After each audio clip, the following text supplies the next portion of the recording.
everybody. Welcome to another exciting episode of the Number One Comics Podcast. This is the only podcast dedicated to the review and discussion of first issues.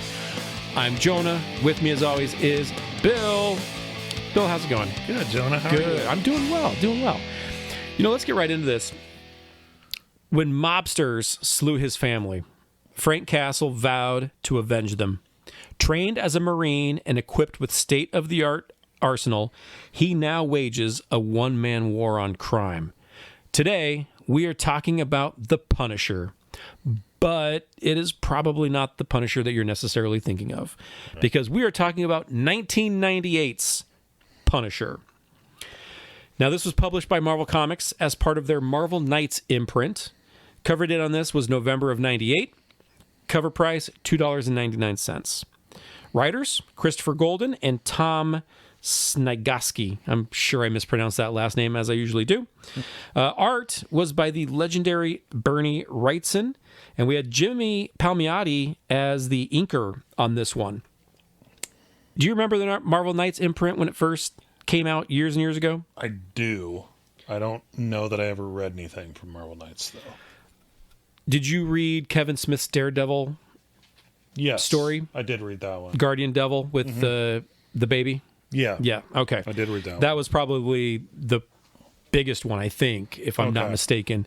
So what happened with the Marvel Knights imprint, essentially, it came about because Marvel had filed Chapter 11 bankruptcy, and they'd gone to Joe Quesada and Jimmy Palmiotti. They had a company called Event Comics. And so Marvel would come to these guys and ask them if they would produce a line of comics as part of their Event Comics company. So this included titles like the Daredevil that I'd mentioned, the excellent Black Panther run by Christopher Priest, the Inhumans, which I never read because I don't like the Inhumans. It's just never been a concept that's interested me. Right. This particular version of the Punisher was part of that initial launch of books. And this is probably one of the weirdest of turns for a character in the history of weird turns for characters, in my opinion. The Punisher has long been one of my favorite characters. I know I said this about Moon Knight in the recent Moon Knight episode, the last episode, where Moon Knight's one of my favorites. Punisher is up there too. Top 3, top 5 is Punisher and Moon Knight, along with, say, like Ghost Rider, Darkhawk, Death's Head. Like, if I was to say a top 5, that's my top 5 of like favorite comic book characters. He first appeared in Amazing Spider-Man 129 back in 1974. After gaining popularity and having several guest appearances in various titles, he was given a 5-issue miniseries in 1986. The following year, he actually got his own ongoing series, and that ran for 104 issues. That's a lot in today's standards, right? Aside from that, there were 2 spin-offs, Punisher War Journal, that ran for 80 issues, and Punisher War Zone, which ran for 41 issues. There was a time where you had 3 ongoing Punisher comics out at the exact same time. That could not happen today. Right. They have enough trouble trying to keep one Punisher comic going today. And we'll certainly talk about that because I've got thoughts. There was also a 10-issue series called Punisher Armory, which showcased his various weapons and equipment. Did you ever read any of those? War Journal, I did read a few issues of them, but they weren't like consistent ones. Like a buddy of mine collected them because he loved, anything having to do with guns and shooting people and all that. So I would read those when I'd go over to his house. Nice. But that was about it. I did not read Warzone and War Journal necessarily. I only collected the actual Punisher line. And it wasn't even from the beginning that I started collecting that. In fact, I'll talk kind of about where I started picking that up at, because it's kind of a funny story. But I didn't read the other 2. But Punisher Armory, that miniseries, or that, I wouldn't call it miniseries. It's kind of, I feel like it came out sporadically. But it was a really cool series because each one was like just a picture of like a gun laying on a workbench, or hanging on a wall or something. And then what was with it was like a caption of like how he got the gun, a little about the gun. I learned a lot about guns from that, and even like going back and like fact checking some of that stuff. I mean, there was a lot of it was pretty spot on. Really? When he's talking about like, the range of like a 5.56 and where he found it and what kind of thug he picks up a Dragunov off of. It was really cool stuff. The Armory comics were neat. Huh. Anyway, it is, like I said, crazy to think that there was a time where you had that many Punisher comics out all at once. Yeah. Now, in 1995, all of the ongoing series were canceled. However, later that year, there was a new series that was launched under the Marvel Edge imprint. And that series was also kind of strange, where the Punisher is put to death, like electrocuted in the very first issue. Yeah. And then he like wakes up as having been kind of saved by this like mob boss family. And he ends up like becoming the boss of this organized crime family. Oh, wow. And I was not really into comics at that time. I picked up a few of those issues. I don't think I had the entire run. I don't even currently have it in my collection any longer because I lost a lot of comics in a basement flood. And it was the majority of them were like, I lost an entire run of G.I. Joe comics, like 1 through 155. I lost all of the Punisher comics that I had. I have since gotten all of the actual Punisher comics again, but I still am missing big chunks of like Warzone, War Journal. I'll pick them up in bargain bins if I find them. Right. I do have all of the Armory comics, and then this Edge Though series, I had it and I don't have it anymore, and I kind of would like to get it again just to check it out again, right? Just for fun. It's definitely one of those I need to go back and revisit. That did run for 18 issues though, so that thing ran for almost 2 years. Wow. Now, a year later in 1998, we were treated ? To this peculiar take on the Punisher. Tell me a little bit about your experience with Punisher and Punisher comics. I know you said that you'd read kind of your friends, War Zones, War Journals. Was that the extent of your Punisher experience? Unless he like crossed over with another one I was reading, like Spider-Man. Which he would appear in Spider-Man comics from time to time, or Daredevil. I think he even crossed Moon Knight. I remember him Ghost crossing Rider. over with Darkhawk, and they fought Savage Steel, I think. Yep. Was who it was. Yep. But yeah, I didn't really know much about Punisher other than him being just kind of an anti-hero kind of thing before anti-heroes were even really he was kind of the original anti-hero, in my opinion. You had other notable anti-heroes that I can think of. Venom comes to mind. Yeah. Not Daredevil. Deadpool comes to mind as an anti-hero at this point. And then on the DC side, you had characters like Deathstroke. They made him an anti-hero at the one time, but even that was well after the Punisher was already established as an anti-hero. Right. So I think he was kind of the first, in my opinion. So the first Punisher comic that I ever picked up, I can't remember the issue of it right offhand, but the gist of it is Punisher was wanted by the cops because I think he mistakenly killed one of them. So he was wanted by the law, even more so than he ever has been. Right. Like actively chasing him down. And I think he gets his face all fucked up by Jigsaw. And so he goes to this junky plastic surgeon to like make him unrecognizable. And she turns him into a black man. Oh, wow. So she turns him into a black man, and he leaves New York City, and I think he goes to Chicago, if I'm not mistaken, and he meets up with Luke Cage, because this is also when they were kind of, Marvel was bringing Luke Cage back, which we'll talk about in probably a few weeks. Yeah. And that just cracked me up to no end, that it's such a weird storyline that you would not necessarily get away with today. Yeah. And it was not, I mean, it wasn't like exploitative necessarily. It's just such a weird concept that you take a white man, you turn him black to get away from the law. And then he goes to Chicago, meets Luke Cage. Luke Cage is not about killing, so they kind of play off of one another that way. And then like within 3 issues, it's like a 3-issue mini kind of story arc.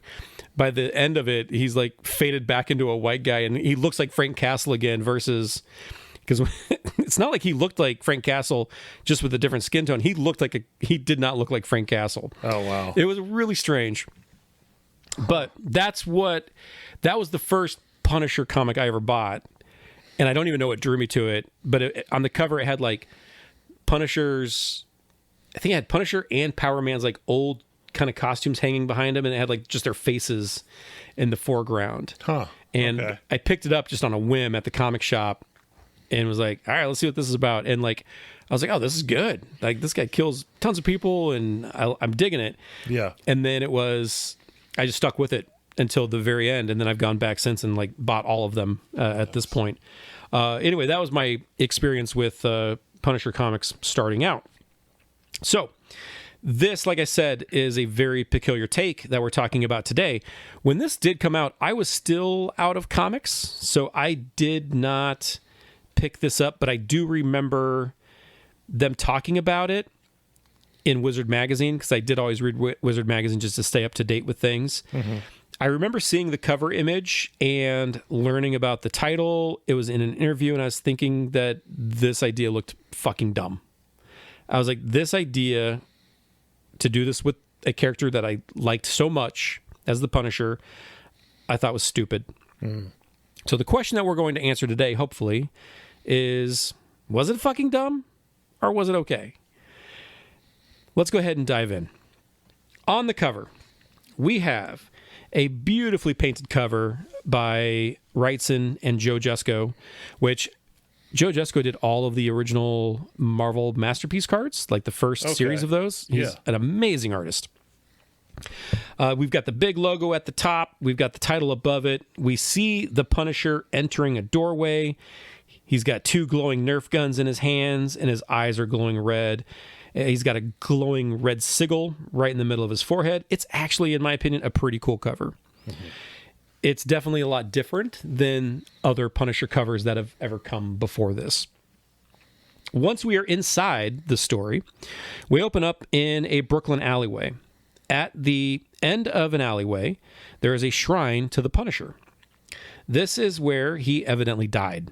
People in need visit this shrine. These are people that are looking for help. They leave an offering and say a prayer.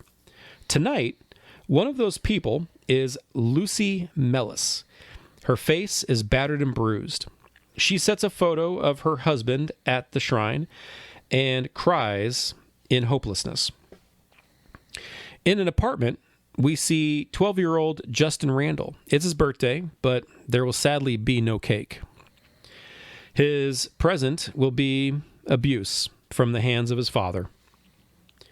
We then cut to an alleyway where junkie Eddie Dobbs is looking for a fix, and he has thoughts of robbing an unsuspecting passerby. However, he decides against it and lets the man pass. Emerging from the shadows, the junkie is greeted by a pair of red glowing eyes. The Shadow Man tells Eddie he's been a good boy and that today he gets to walk away. We then cut to a drug house where several men are inside making their poison. The front of the door is suddenly broken through, and in steps the Punisher. Eyes and forehead sigil glowing red, a fantastical gun in each hand. The Punisher opens fire on the men in the room. Some return fire, one attempts to run. Dropping the guns, the Punisher pulls a flamethrower from under his trench coat. It's noted that he doesn't know where these weapons even come from, just that when he needs them, they're right there.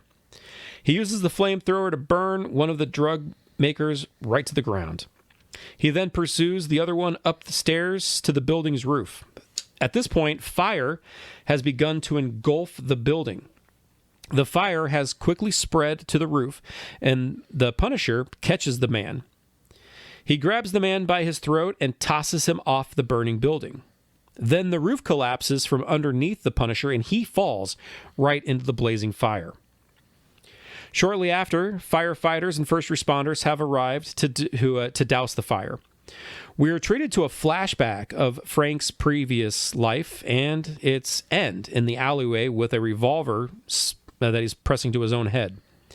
As the firefighters battle the blaze, they see an untouched Punisher walk right out of it. We then cut to a church where two men are knelt at a pew praying to God. But it's not God that answers. Rather, it's a demonic-looking winged creature with red skin and a white face. The demon calls in his minions to attack the men. A scuffle ensues and both men are stabbed. One man, Esferis, tells the other, Teriel, to flee and must go warn the others. Teriel leaps through a window, sprouts angel wings, and flies away. The demon is named Olivier. I think it's Olivier. Olivier? I'm not sure. I'm going to French it up a little bit. Olivier. And he watches Teriel fly away. He turns to the injured Esferis on the ground. Placing his mouth over the dying angels, Olivier sucks out Esferis' divine essence, his life essence. The angel, at that point, bursts into flames. Olivier tells us about being cast out of heaven and then hell, being punished by those that have been born into humanity. Or rather, he is being punished by having been born into humanity, rather. Now, having regained his memories of his previous life, he now wants to make his fellow fallen angels pay. Having absorbed Esferis' life force, Olivier has reverted from his monstrous demon form to his human form. We then cut to Lucy Mellis's apartment. Lucy has returned home to her angry husband waiting. He's about to hit her when the lights suddenly go out. From the shadows, the Punisher socks Lucy's husband. His name is Tony. He then proceeds to keep hitting Tony, warning him to never, ever hit Lucy again. The Punisher actually recognizes Lucy. She was the little sister of his best friend a long, long time ago. The Punisher leaves out a window, and Lucy calls to him, asking where he's been and that she thought he was dead. In the fateful alleyway, Frank sits. He thinks about 8-year-old Lucy. Other memories, they're just jumbled images. He remembers he was the Punisher. He remembers that he died, but he's not sure why he's still here. His thoughts are interrupted by someone calling out to him, "Daddy?" Frank glances up to see his wife and kids standing at the entrance to the alley. They've long been dead and are not supposed to be there. Frank follows them out of the alley and up a fire escape to a rooftop. There, he finds a single white feather along the way. Once on the roof, he realizes that his family has vanished and that they were actually never really there. He does find Teriel, the injured angel, on the ground and bleeding out. Frank is understandably upset about the mirage that Teriel employed to coax him up to the rooftop. Teriel explains that he's a guardian angel of sorts and that he was sent down to watch over humanity. Now, Frank doesn't understand, and Teriel states that Gabriel should have told him all of this. He then explains that Olivier is taking over more and more territory and that he has to be stopped. He directs Frank to a club across town, a filthy hole called Milton's. Frank has trouble believing any of this. Now, Teriel's last words to him are, "Find Gabriel, make him tell you what you want to know, and to stop Olivier, as he may be the only one who can." At this point, Terrell bursts into flames, leaving behind a smoldering skeleton. And Frank, with that, goes off to find Gabriel. After a few hours, Frank has finally found the club called Milton's. Frank enters the club, and everyone seems to make notice when he walks in. Or take notice, rather. Frank asks about Gabriel, and he's directed towards the bar. Gabriel is seated at the bar when Frank approaches. Frank drops the feather in front of Gabriel, which Gabriel recognizes as Terriel's. Gabriel smugly greets Frank, offering to buy him a drink. But Frank is not in the mood. He wants answers, starting with who's Olivier, and how is he now alive after being dead. Gabriel explains that it was him. It was Gabriel that brought Frank back for a chance for redemption.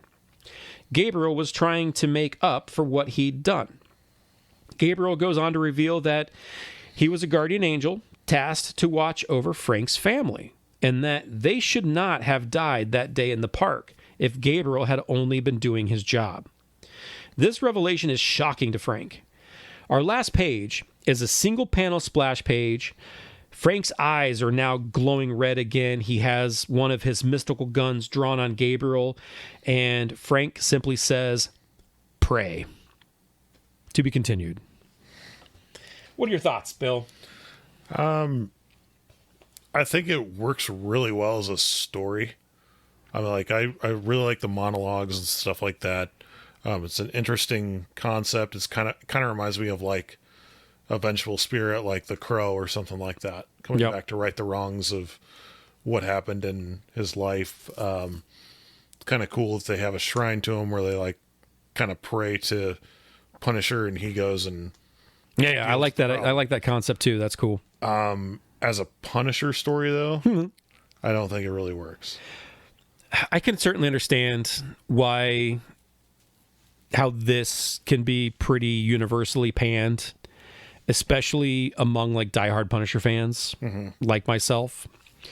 I should probably hate this too, but I didn't hate it. I agree with you. I don't know that it works really well as a Punisher story.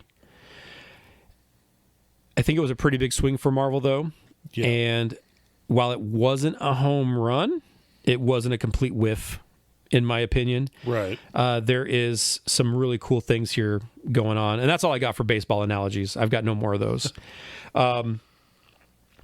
Golden's plot, I think it does a good job of setting up the new status quo for the Punisher. We're treated to some decent action sequences. We're introduced to a new threat in Olivier. I'm going to go out on a limb and say it's not coincidental that Olivier's face is white and Punisher's emblem has always been a white skull. I'm sure there's some tie-in there that has probably already been revealed that I just haven't read yet, because I admittedly have not read the other issues of this miniseries. I think I have them. I just have not read them yet. Gotcha. Or maybe I have. I don't really know.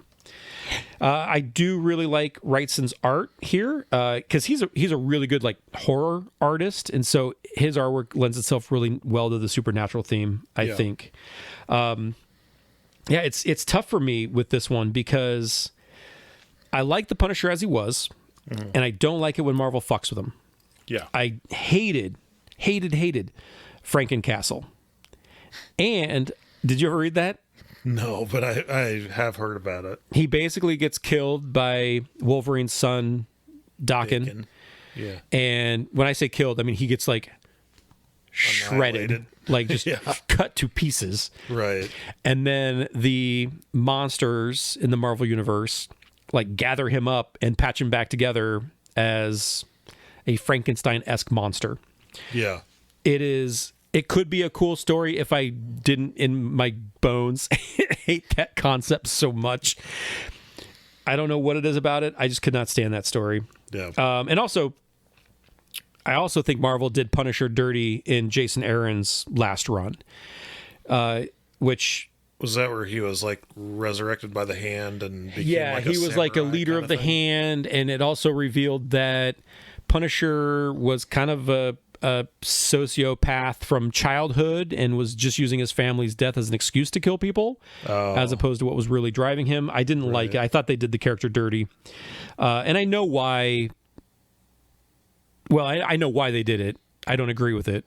Right. But they wanted to get away from Frank Castle because of all of the militant groups and using the Punisher skull. And law enforcement people using the Punisher logo or the Punisher skull logo. They wanted to get away from that and get away from Frank Castle. And they did for a couple years. But we'll talk a little bit more about that in a moment.